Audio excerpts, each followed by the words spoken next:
नमस्कार, मैं श्यामगिरी। आप देख रहे हैं टीएफडी इंडिया न्यूज 24। टीएफडी इंडिया न्यूज 24 में आप सभी दर्शकों का स्वागत है। नीतीश कुमार ने बैठक बुला लिया और अब अहम बैठक हो रही है और इस बैठक में बहुत कुछ अब निर्णय होने वाला है।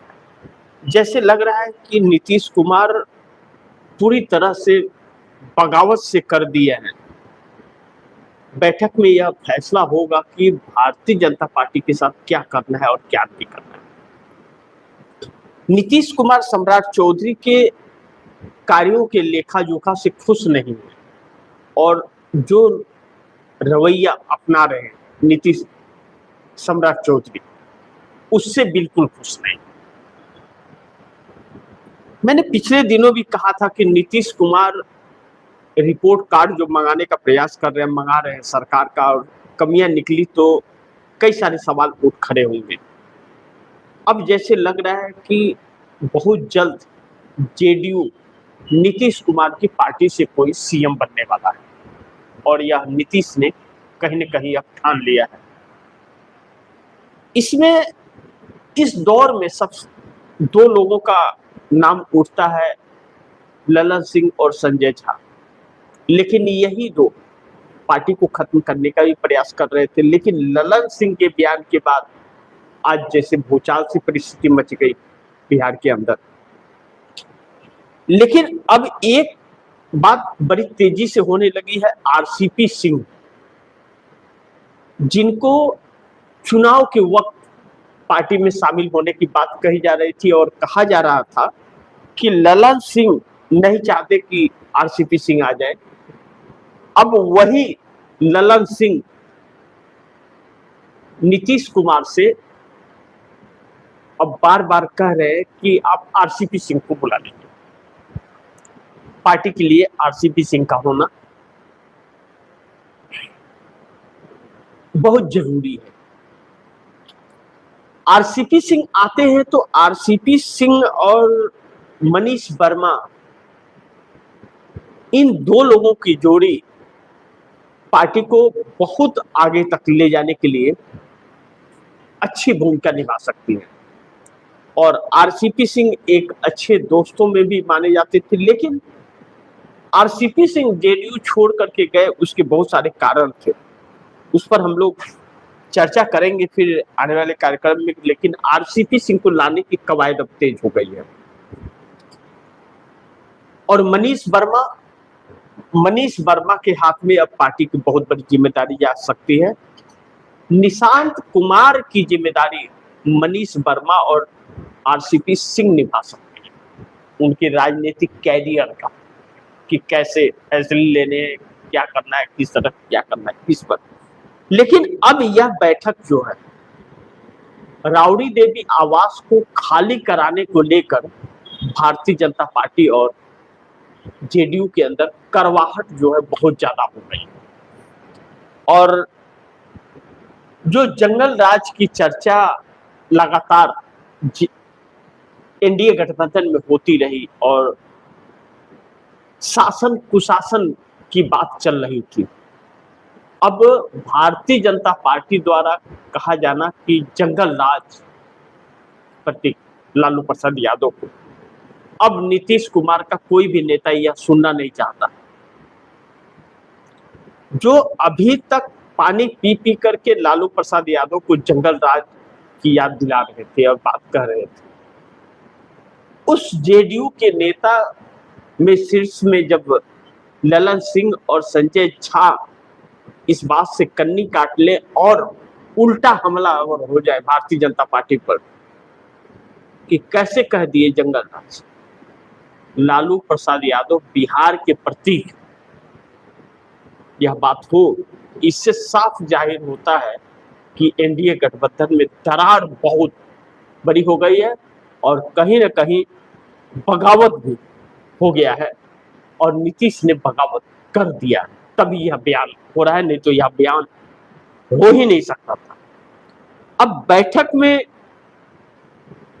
जो फैसला हो रहा है 130 एमएलए की तैयारी पर भी चर्चा, और दूसरा जो सबसे अहम चीज की सम्राट चौधरी जब से बने हैं सीएम, नीतीश कुमार के हर फैसले को बखूबी सम्राट चौधरी ने पलट दिया है। यह नहीं स्वार है, एक तरफ तो सम्राट चौधरी कह रहे हैं कि नीतीश कुमार के आशीर्वाद से चल रही है सरकार, नीतीश कुमार ही चला रहे, और दूसरी तरफ नीतीश कुमार के हर फैसले को पलट रहे, चाहे ब्यूरोक्रेसी हो और चाहे बाकी जो चीजें भी हो। मैं 3-4 दिन से आप दर्शकों के सामने यह सवाल खड़ा कर रहा था, जो गरीबों पर बुलडोजर चल रहा है, आप चलाइए ना, कौन रोक रहा है? लेकिन आज तक आप कहां थे? आज तक आप कहां थे? 20 सालों से तो आप सत्ता में थे, तो नीतीश सीएम थे तो नहीं दिखाई दिया। अब नीतीश के सीएम के कुर्सी से हटते ही और भाजपा के हाथ में सत्ता आते ही आपको बुलडोजर दिखाई दे दिया। इसके पहले आपके मुंह में दही जमा हुआ था। यह सब चीजें नीतीश कुमार के गुस्सा के फटने का कारण बन गई, क्योंकि नीतीश कुमार यह तो मानते हैं कि बिहार बहुत गरीब राज्य है, और जो है हकीकत है,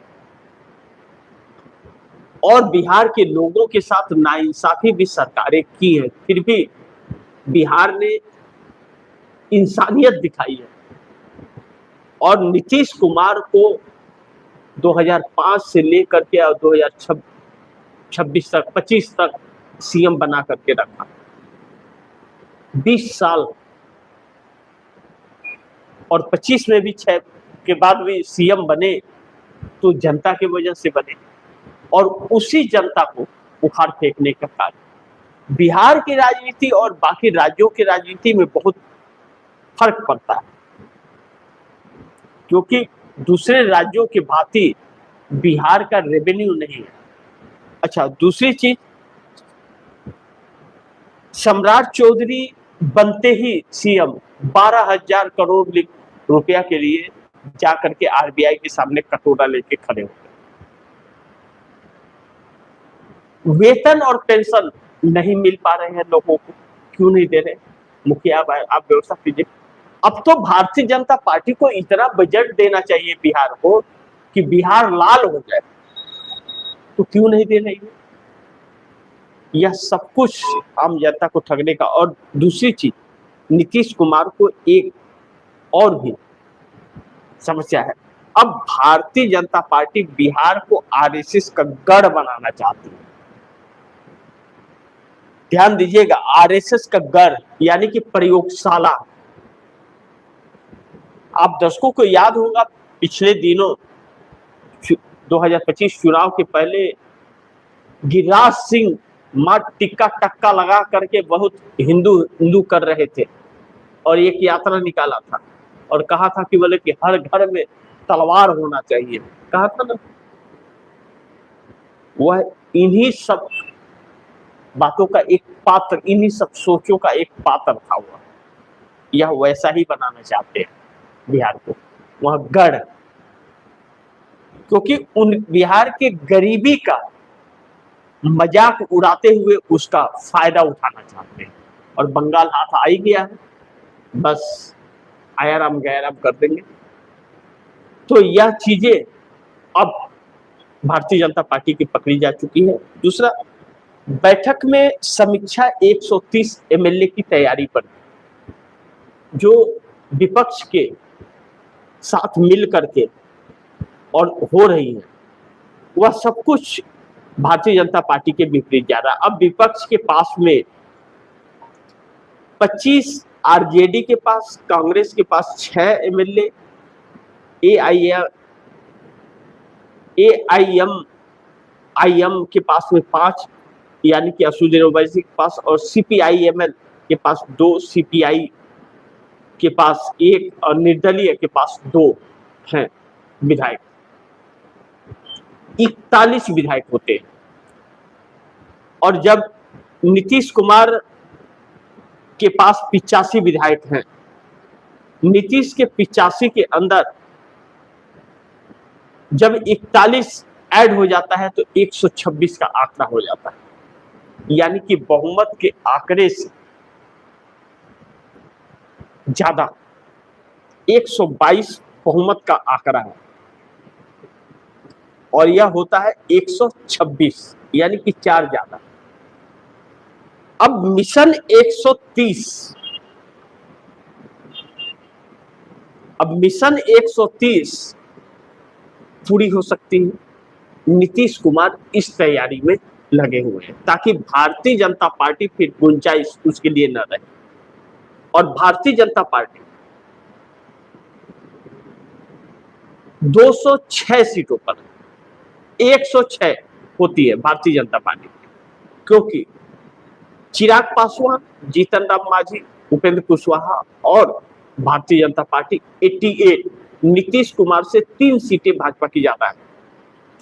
अब ऐसे में जब जीतन राम मांझी को एक एमएलसी की सीट नीतीश कुमार अपने कोटा से स्वच्छता को उन्हें दे देते हैं, जो उन्हें दे दिए अपने कोटे से, 5 सीट नीतीश के कोटे में है, नीतीश ने अपने कोटे से 1 सीट दे दिया जब भारतीय जनता पार्टी ने ठंगा दिखा दिया। अभी जो चुनाव होने जा रहे हैं, अभी तो हुए भी नहीं, होने जा रहे हैं, बस कुछ ही दिन में हो गए, तो जीतन राम मांझी नीतीश कुमार के साथ स्वेच्छता से खड़े हो जा रहे हैं। अब नीतीश अगर यह के साथ अगर जीतन राम मांझी आ रहे हैं तो जीतन राम मांझी के पास हो जाते हैं 5, यह संख्या बढ़ने लगती है। फिर भारतीय जनता पार्टी को सामने कोई गुंजाइश नहीं रहेगी और सम्राट चौधरी 9-11 हो जाएंगे। अब इन सभी चीजों पर